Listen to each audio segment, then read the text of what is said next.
Namaste Techies, this is Maunit Khan and welcome to Tech Bazooka. And today we're going to have a quick look and review on new Lenovo A6000 Plus.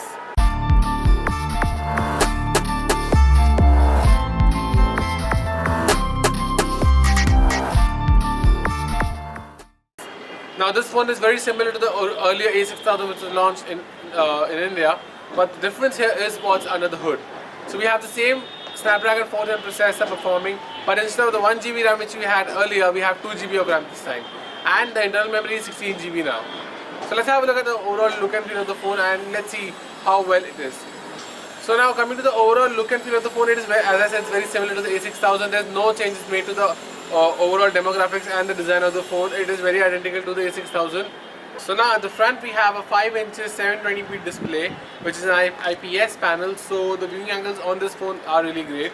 On the top we have a 2 megapixel front facing camera and the earpiece with the touch capacitor buttons at the bottom.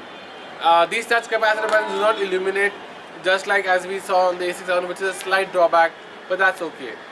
So coming to the right of the phone, we have the power lock and unlock button and the volume rockers. At the very top we have a 3.5mm headphone jack with a micro USB charging and data syncing port, and at the bottom we have a microphone for just taking calls.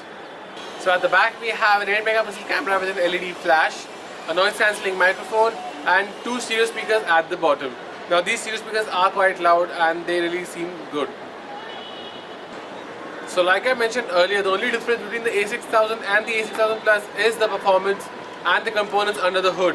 So let's have a look at the overall performance of the phone. Now the 2GB RAM in the A6000 Plus makes a huge difference for multitasking as browsing through applications becomes a breeze. Also, the gaming performance on this phone, now we tried running Asphalt on this phone, and as you can see, we kept the Asphalt settings on the highest settings possible. And we did experience a small jitterness in the game, but no lags whatsoever. So even on the highest settings, the game could perform very well. And we did experience much of the heating issues, so the heating issues are very much controlled by the processor and the RAM. So coming to the overall camera user interface, as you can see, it's not that very different. It is very similar, it's very easy to use, and the UI seems very normal. No much alterations done here, and the customizations are very minimalistic. But when you actually have a look at the overall camera UI, I'm not very much fond of it because the overall camera experience on this phone itself isn't very impressive. The 8 megapixel camera at the back is not that good, and even in daylight conditions it gives us very grainy and sharpened images which are just too sharp for the overall good feel, as I would call it. Also in low light conditions the camera doesn't perform that well, so overall the camera is not good. The front camera on the other hand can take in some decent amount of selfies. I won't say really great, I won't call it a proper selfie-licious camera, but it's just fine. And at this price range, like I said, you don't expect too much, and 8 megapixel camera resolution in this price segment fits in just perfectly.